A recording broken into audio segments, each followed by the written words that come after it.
Hey there, What Next listeners. Before we get started, I want to let you know about a story coming up a little later in the show. It's from our partners at Macy's. In its work with the nonprofit APIA Scholars, Macy's is committed to making a difference in the lives of Asian and Pacific Islander students across the country. From May 1st to 31st, you can support APIA Scholars by rounding up your Macy's in-store purchase or donating online. These funds will equip Asian and Pacific Islander American students with the tools and resources they need to prepare for academic, personal, and professional success. Stick around to hear from Noor, an APIA scholar.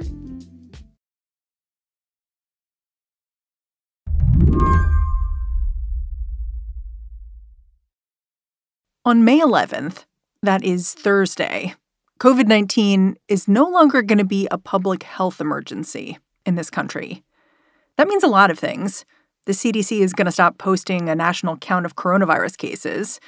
Your insurance may not cover every nasal swab you get. But it also means something else is coming to an end. A pandemic-era rule that upended immigration policy in this country. Title 42. Title 42 is a pretty jargony way to describe this rule. So I asked Arelis Hernández, who reports on immigration for The Washington Post, to explain it a little more simply. I mean, the term that we use usually is a public health order, if that's any more helpful. It's an expulsion, a blanket expulsion order. That sounds so much more harsh than just Title 42. Well, I don't know. Jargon or harshness. Yeah, take your pick. Right. The effect is the same. For the last 3 years, Title 42 has given the Biden administration, and the Trump administration before that, the ability to deny entry to just about any migrant, even asylum seekers. Think of it like a rubber barrier around the southern border. There aren't any consequences for attempting to enter, so lots of people try. But much of the time, they get bounced out. For now. Arelis says for border control, Title 42 has been a convenient tool. Others might call it cruel. Big jump in the crowd at the border just days before Title 42 expires. Good afternoon. Welcome to The Four. I'm Heather Myers. I'm Carlo Cicchetto. For migrants, now that this rule is being lifted, many are hoping now's their chance. For weeks, there's been a steady increase in the number of crossings, building to this moment when many think they're going to make it to the U.S. for good. While there today, migrants begged us for food and water. They also asked us to charge their phones. Some have been camped out for days waiting for May 11th. That's when Title 42 expires, giving them an opportunity to claim asylum. The hope for everyone here is to be allowed. I wonder if you think Title 42 ending puts pressure on the Biden administration to figure out what it really thinks about what's happening at the border. This is very much a test for the Biden administration. Because, immigration has been a thorn in the side, I think, of Democratic presidents for a while, and it's been a cudgel for Republican administrations for at least 30 to 40 years now that we haven't seen major movement on immigration reform in Congress. And, for the border communities who have to live with this every day, the idea that thousands of people coming, not so much that they're coming, but that the United States might not know who these people are, is a very scary prospect. Today on the show, the end of Title 42 means a new normal on the southern border. Then what? I'm Mary Harris. You're listening to What Next? Stick around.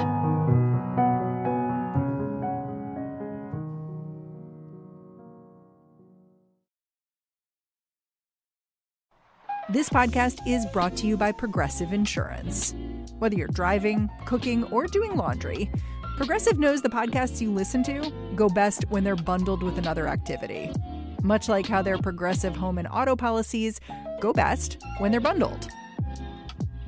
Having these two policies together makes taking care of your insurance easier, and it could help you save, too. Customers who save by switching their home and car insurance to Progressive save nearly $800 on average. That's a whole lot of savings and protection for your favorite podcast listening activities, like going on a road trip, cooking dinner, or even hitting the home gym. Yup, your home and your car are even easier to protect when you bundle your insurance together. Find your perfect combo. Get a home and car insurance quote at Progressive.com today. Progressive Casualty Insurance Company and Affiliates. National average 12-month savings of $793 by new customers surveyed who saved with Progressive between June 2021 and May 2022. Potential savings will vary. This podcast is brought to you by Slate Studios and Macy's. Hey, y'all, what's up? It's your girl, Lene. I'm a writer, creator, and a change maker. And when you're a young adult, so much important change begins with access to higher education and resources. And that's why Macy's supports APIA Scholars. It's a nonprofit devoted to the academic, personal, and professional success of Asian and Pacific Islander Americans. And it's on a mission to support young adults like Noor. My name is Noor Ali, and I am an APIA scholar. The way that I grew up, I was low-income first-generation college student. APIA scholars played such a big part of my undergraduate career. The scholarship actually gave a really good boost to my savings and just made me not worried about any unexpected costs like my laptop breaking or me needing a new textbook. I've been able to get a mentor through the APIA Scholarship Mentorship Program who has been guiding me through graduate applications. My goal is to pursue a doctorate in clinical psychology with a focus on mental health for Asian Americans and other underserved communities. When you round up your Macy's purchase, you're not just supporting APIA scholars, but you're supporting the Asian American community. Now's the time to support APIA scholars like Noor. This May, Asian American Pacific Islander Heritage Month.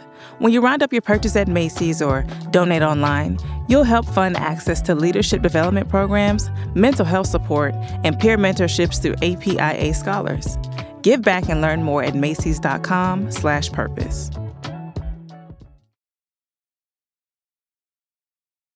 Title 42 was first introduced by the Trump administration at the start of the pandemic.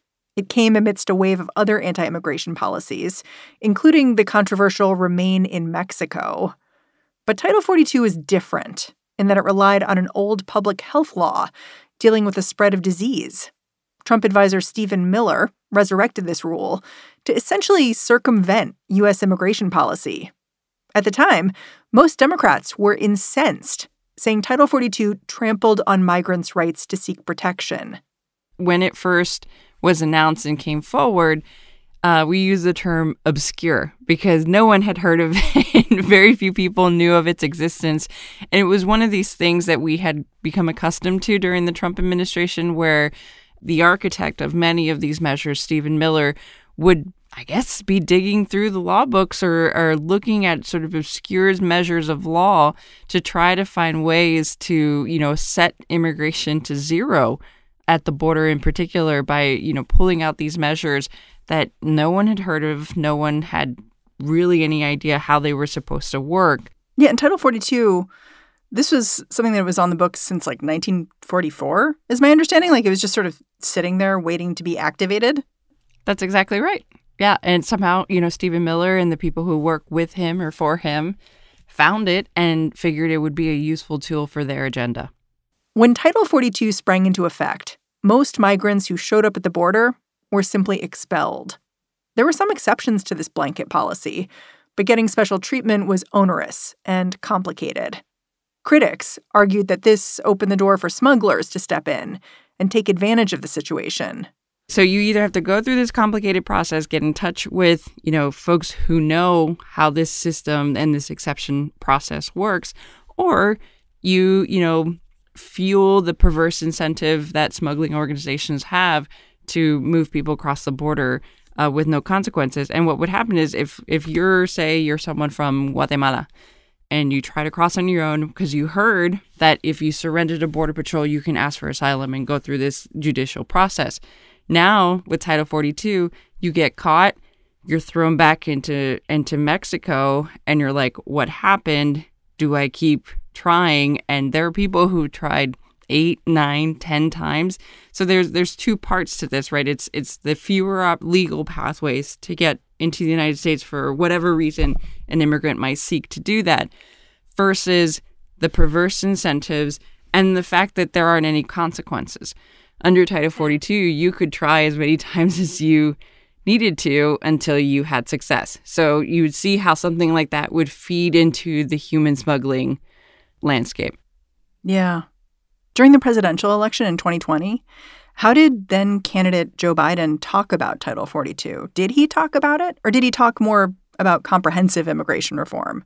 What I remember is sort of general sweeping comments about, the Trump administration policies and reversing them. My immigration policy is built around keeping families together, modernizing the immigration system by keeping families, unification, and diversity as pillars of our immigration system, which it used to be.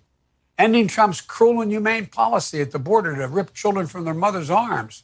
And it was sort of this square focus on we're going to do the opposite of what the Trump administration is doing.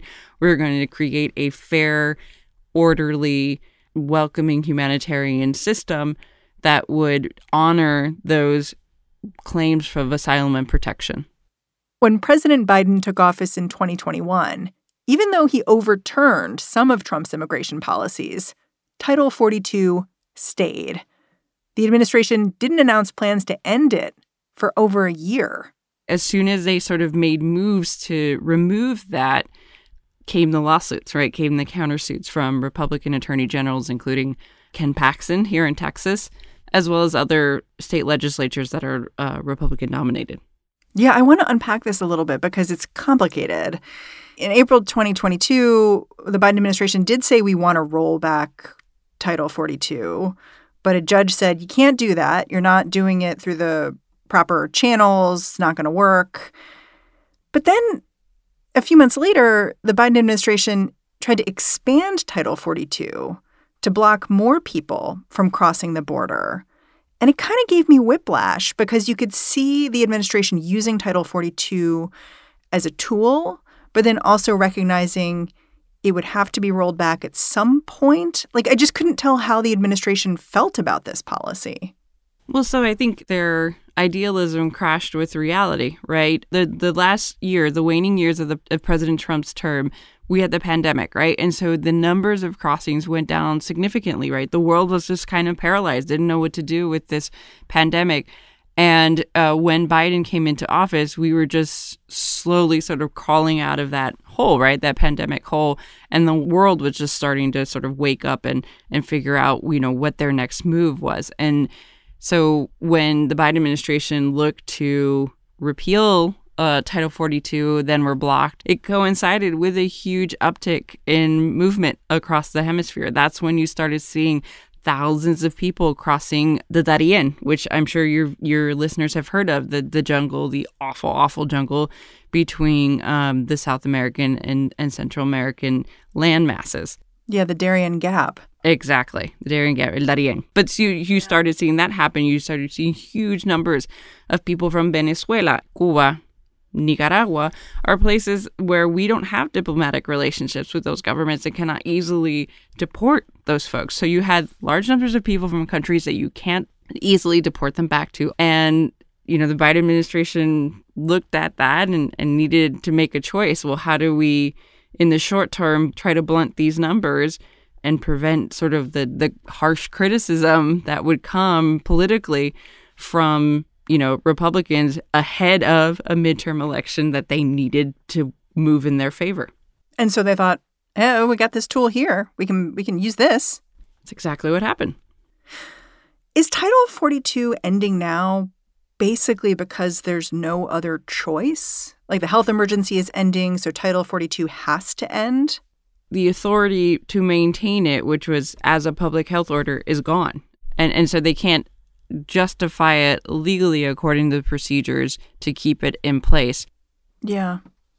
Knowing that this policy is ending, how has that impacted the border itself? What does it feel like now if you're on the southern border? It depends where you live. If you live right on the river and you have a property that is right on the banks of the Rio Grande, you're probably expecting and already seeing large numbers of people showing up on the shores, surrendering themselves to Border Patrol. If you live in a city 6 miles from the river, like McAllen, Texas, for example, you're hearing about it. You're hearing politicians talk about it, depending on what your political persuasion. Some are talking about it more than others.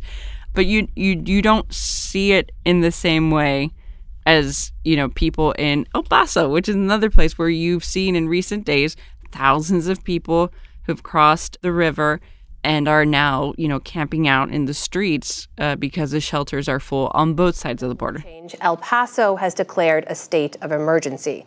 Local leaders estimate nearly 2,500 people are already in the city waiting to travel to other parts of the country. Shelters are full, leading many to sleep in makeshift. And if you're on the Mexican side, what you're seeing is large numbers of people amassing. Some, waiting to see what will happen, others not waiting and going ahead and jumping into the river. There have been drownings already. The river is unforgiving. I mean, I know the administration has sent 1,500 troops to the border. How are they expected to help right now? Well, so troops are not allowed to detain migrants. They're there for support services. So if you can imagine 2,000 miles of land border on the river. So basically they're there to post up, to help with driving vehicles, as I understand it, to help with monitoring the surveillance infrastructure that is on the border. There are sensors, there are cameras everywhere, there are satellite balloons and drones, and so I think that's going to be more of their work, while the actual relieve Border Patrol of those kinds of responsibilities, so that they're dealing with people directly. And for added security as well, I guess, because there are some fears that, with an increase in human smuggling come also, folks who are armed and dangerous.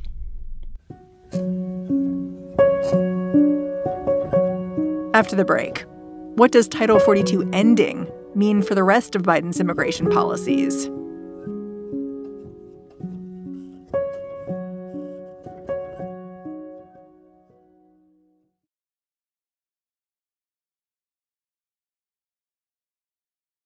Up until this point, President Biden has essentially been able to rely on Title 42 for political cover. It's a mandate to expel migrants that he didn't push through himself. Now that this rule is ending, though, and traffic at the border is surging, people are beginning to ask, what's the president going to do about all this? In the last few months, Arelis says, we've started to get some answers. First, the administration launched a new app that allows asylum seekers to apply for relief remotely, rather than showing up at the border in person. The administration also plans to expedite asylum interviews. But it also is coupled with some stiffer consequences that will face those who decide to cross the river or cross it between ports of entry. So it's like carrots and sticks. Exactly, that they're looking to fast-track deportations back to countries of origin where they can. And then I know that one aspect of Biden's planning, and this is probably a little more forward-looking because it'll take time to set up, is getting processing centers in Latin America, basically so that you can apply for asylum not at the border but somewhere else.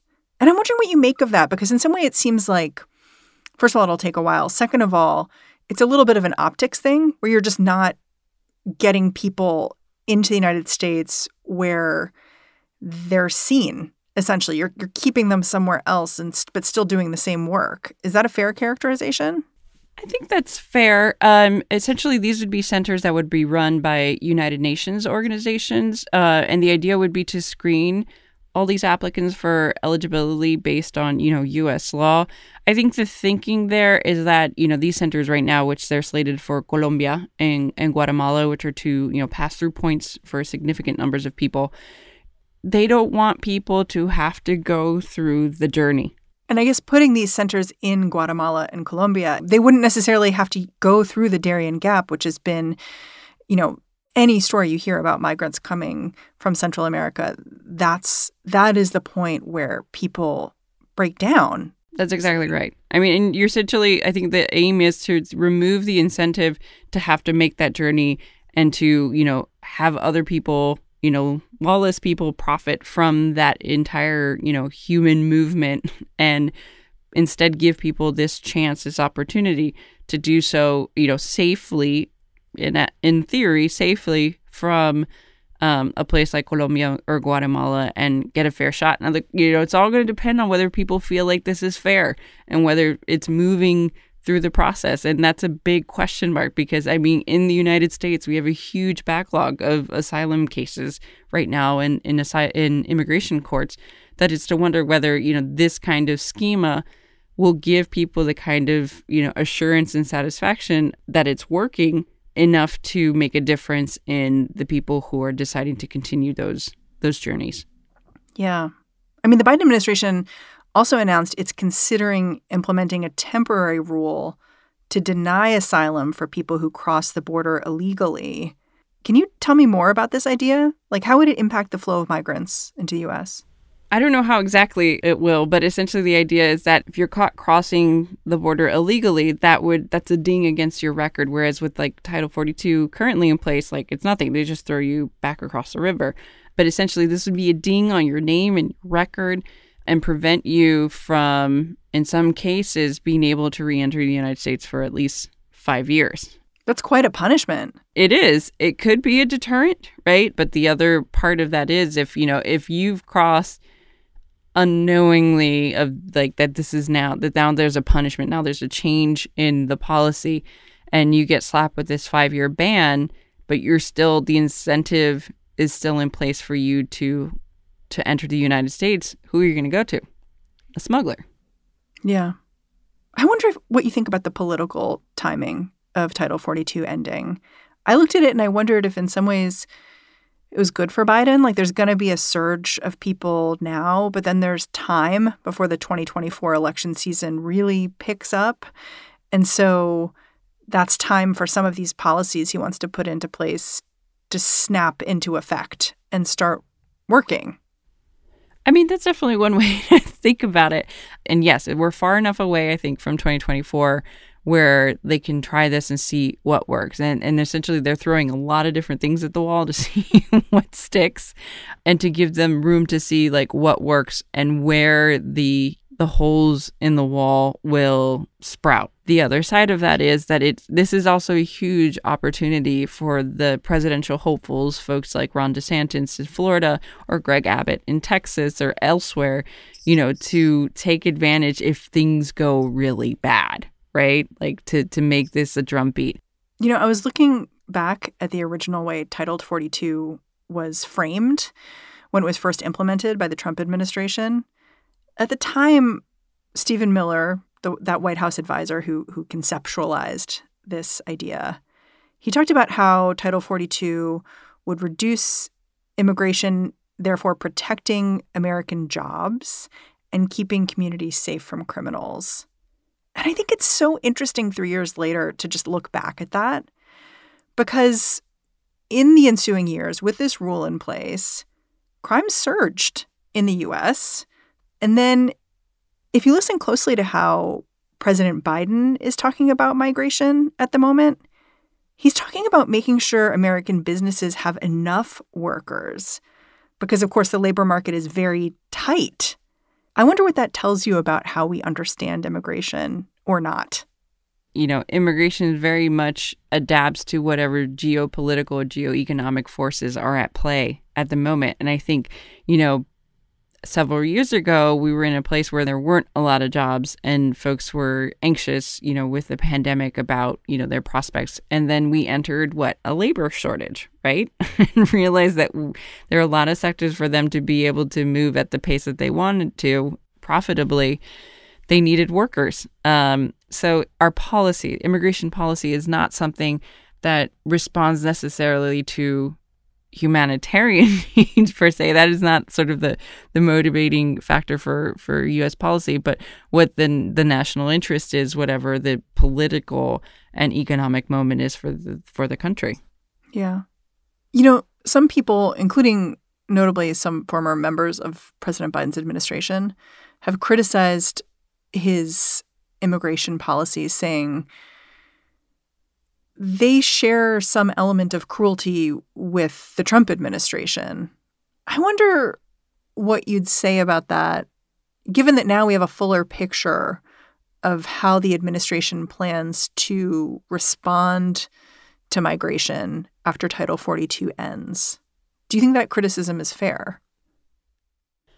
I think it depends what part of the policy you're talking about. If you're talking about the narrative, right, of the two administrations, they couldn't be more different, right? Whereas the Biden administration has tried to position himself as being a humanitarian and welcoming to some degree, and the Trump administration very explicitly was about closing the door on folks. So I think narratively, they operate very differently on immigration policy. But the question is whether the policies act different in practice. I think objectively you could say there are more options for folks to find a way to tell their stories and come to the United States for safety than there were before. But activists in particular would tell you not enough, and not enough to meet the international commitments that the United States has made. Arelis, thank you so much for your time. I'm really grateful for your reporting. Thank you for having me and allowing me to explain my complicated thoughts. Arelis Hernández covers immigration at The Washington Post. And that's our show. If you are a fan of what we're doing here at What Next, the best way to support us is to join Slate Plus. Go on over to slate.com/whatnextplus and learn all about it. What Next is produced by Elena Schwartz, Anna Phillips, Paige Osborne, Rob Gunther, and Madeline Ducharme. We are getting a ton of support right now from Laura Spencer, and we're led by Alicia Montgomery, with a little help from Susan Matthews. Ben Richmond is the Senior Director of Podcast Operations here at Slate, and I'm Mary Harris. Go track me down on Twitter, say hello, I'm at Mary's Desk. All right, thanks for listening. Catch you tomorrow.